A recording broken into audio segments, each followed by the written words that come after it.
My name is Zach from the Too Legit Show, and I'm representing MMA Ireland here with a very, very special guest. He recently had an amazing victory over Alex Hernandez. He's the one and only Thiago Moises. How are you? I'm doing great, man. How about you?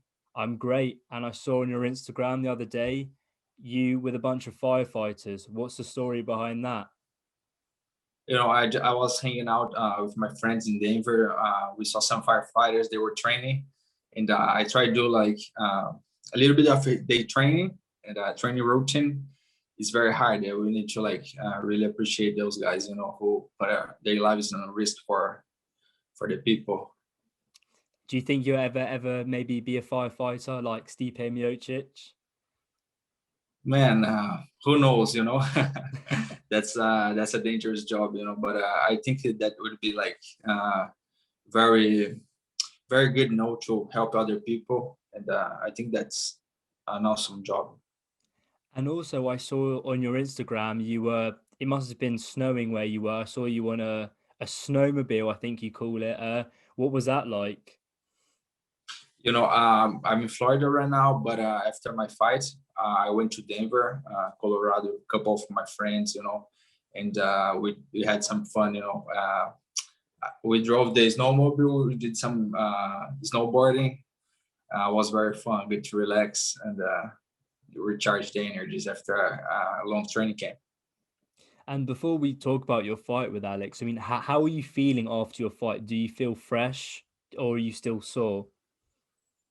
Not right now, just my right foot's bothering me a little bit, but I think next week my foot's gonna be 100%. So I have nothing, I'm healthy, I'm fresh, ready to start training again. And, today I'm gonna start training again, and I'll be ready to fighting as soon as UFC want me to. I know what do you Like what my do face, you I didn't have any stretch on my face. ah and what do you look forward to eating after a fight? What's your go-to meal? And I ate so much after this fight, this last week. I ate a lot of ice cream. I had a lot of pecan pie, key lime pie, and yeah, a lot of chips, and potato chips and Coke. I think that's it. No Brazilian food? Yeah, I like brigadeiro, coxinha. I don't know if you heard about these things, but No, I know maqueca. moqueca, yeah, that's Yeah. very good also. Feijoada, Brazilian steak, churrasco. That's my favorite.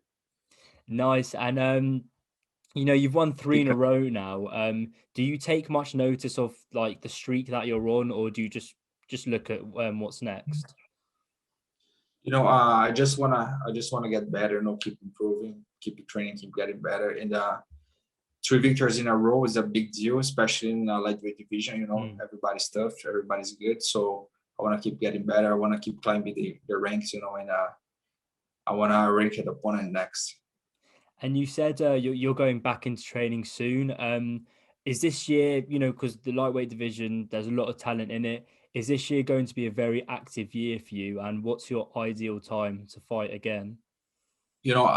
For me, I want to do three more fights this year because I'm young. I'm always training, so I'm always ready. I need to take advantage of that. Stay active, stay busy. I want to fight end of the May or beginning of June would be great, and I want to finish this year with four wins. And we'll talk about your last fight with Alex Hernandez. Did you manage to get a chance to see his post-fight comments of what he said about the fight? Yeah, I saw what he said.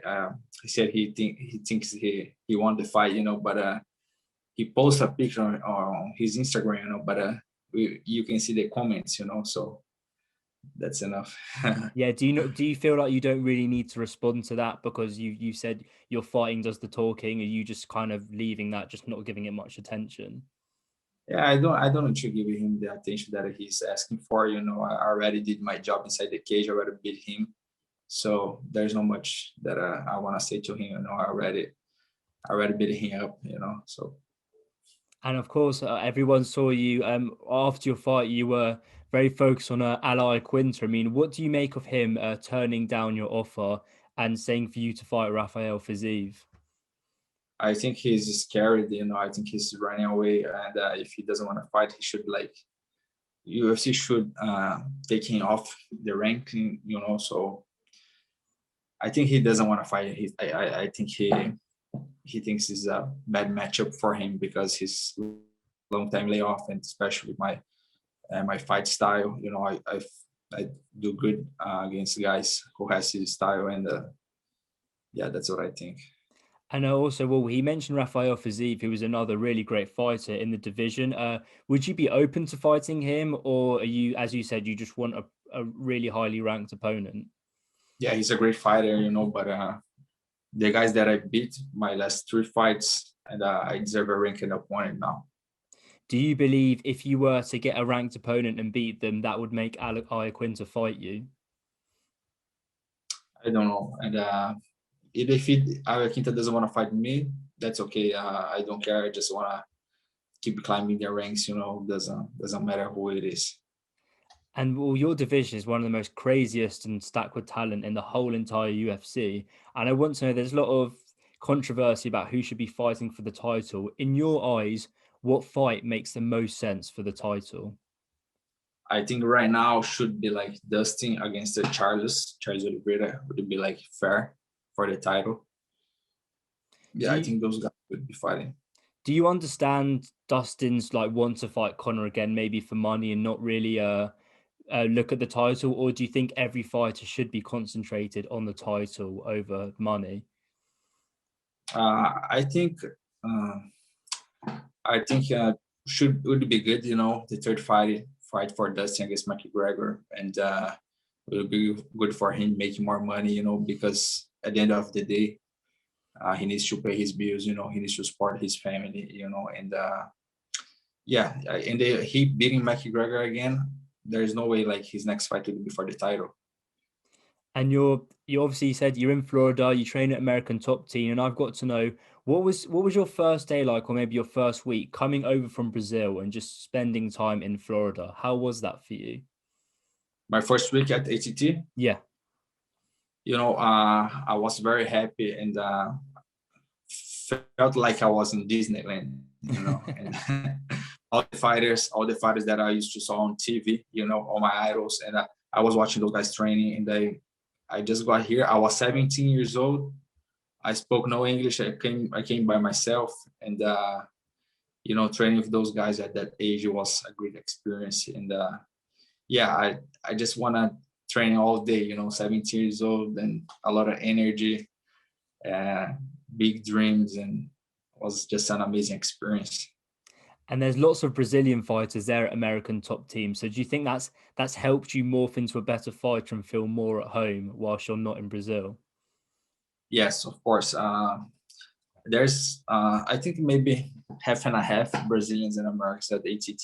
There's so many Brazilians here, and so when I got here, I just felt like home. In the Americas also, they are very nice. They're very nice fighters, nice people. And yeah, I love ATT. ATT is my second home.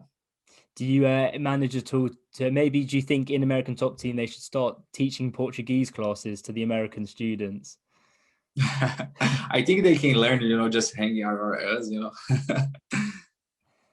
And obviously American Top Team has got a lot of big names like Dustin, like I said, and like Amanda Nunes. Is it weird, like they have such big names, and does that come into the gym, or is that left at the door when they walk in and everyone is just treated equally at the gym?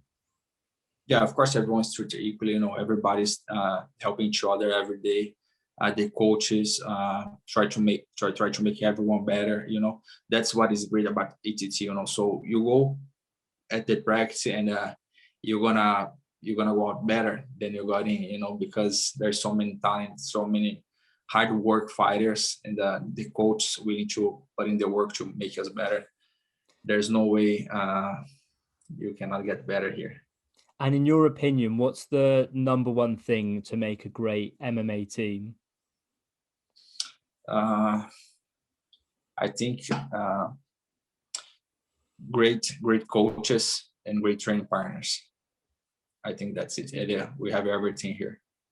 Do you ever do any activities together as a team apart from training? Yeah, we hang out together. We watch the fights together. That's mostly that we do. Training and watch UFC on our time off. Are you a big football fan? Soccer. Yeah, of course. Yeah, yeah, I like soccer. I used to play soccer when I was a kid, and but then when I started like getting more serious about fighting, I had to stop because it was like too much, too much training. But I love soccer, and but I don't watch too much anymore. Oh, really? Yeah, but yeah, I don't know. You like soccer? Of course, of course. It's football. It's football over here in England. Yeah, yeah. I like Corinthians. Corinthians, you know Corinthians? Oh, Corinthians, yeah, Brazilian team, yeah. Yeah, Brazilian team. Yeah.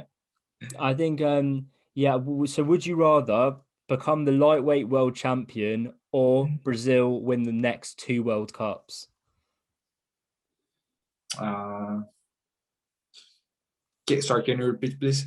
Would you rather become the lightweight UFC champion or for Brazil, the football team, to win the World Cup twice? Yeah, of course, for me to be the world champion, because Brazil has Brazil has already 5 World Cups, so I think that's good, all right.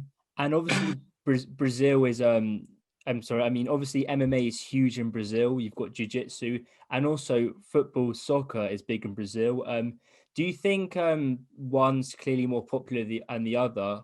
And do you think MMA can maybe overtake the popularity? So let me rephrase that. Sorry. Do you think MMA in Yeah. Brazil can become more popular than football in Brazil? No, I don't think so, because football is so big in Brazil. Everybody loves football, and it's old sport. Maybe it's just a new sport, and it's getting better in Brazil. It's getting bigger. People are start to knowing the fighters, respecting the fighters, and appreciating the fighters also. And I think MMA is growing really quick, really fast in Brazil, and maybe it can be the second sport, just behind football. I hope so, man. It's a good sport to be a part in. And I also noticed whilst looking at your Instagram that you are actually on Cameo. And I want to know, Yeah. have you ever received any crazy requests that people ask you to do? Nah, not till now. They just asking me for like shout outs, send have birthday to someone that they who likes UFC, MMA, motivational speak, just things like that. Motivational speaking, do they ask? Yeah, like some people who like gonna do like first MMA fights, pro debut, amateur fights, they wanna like uh, inspirational how they need to think, how they need to approach their fights, things like that. So do you think maybe then you're with the motivational speaking, you could be, motivating the next generation of MMA fighters?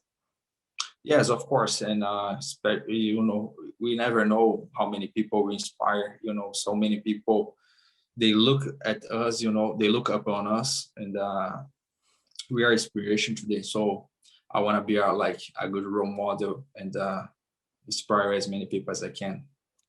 I love to hear it, and I've got to ask it. We're a couple of weeks out from UFC 260, and I want to know they're in the weight division below you, featherweight. But looking at Volkanovsky versus Brian Ortega, if you were Brian Ortega, how would you go about beating Volkanovsky? I think Brian Ortega needs to fight like his last fight. Use his range, be very smart, footwork, and straight punches, kicks, and yeah, I think that's the strategy that he needs to. I don't think he needs to brawl and engage too much Volkanovski. And we see a lot of fighters, change weight classes and go up or down in weight for new opportunities. Do you see yourself sticking at lightweight, or do you see yourself moving up in weight possibly in the future? Maybe 10 years from now, when I get older, then I get tired of cutting weight and doing super fights, that I could go to 170, but not right now. I wanna just focus on lightweight right now. Nice. And a final question that I love to ask. If you had to fight as a gladiator in Rome in the Colosseum, what would your weapon of choice be and why? My weapon of choice would be like a sword. A sword. Sword, yeah. Because just one, or okay, can I have a You can have shield as well? anything. Okay, shield and a sword. Yeah. You Yeah, cause some damage with that. No helmet or anything. Just going guns blazing. yeah, no helmet. And I've got to know also, who do you think is the best at football at American top team? American top team. Hmm. Um, I think nobody. No one. They don't play well. Surely you then. It's got to be you. Yeah, I think it's me. I'm sure the Americans, they are not good, you know. Yeah, it's not. They're not great over there. That's for sure. I No. think it's safe to say you can say you're the football champion of American top team. Yeah, I can say that. Well, Thiago, thank you so much for your time. And if you have All anything right. to shout out, then the floor is yours. I want to give a shout out to On It, my supplement sponsor. And thanks so much, guys, for all the support. And if you guys want to catch me on social media, Thiago Moises MMA on Instagram, Twitter, and Facebook. Thank you. And make sure to get those motivational requests in for Thiago on Cameo.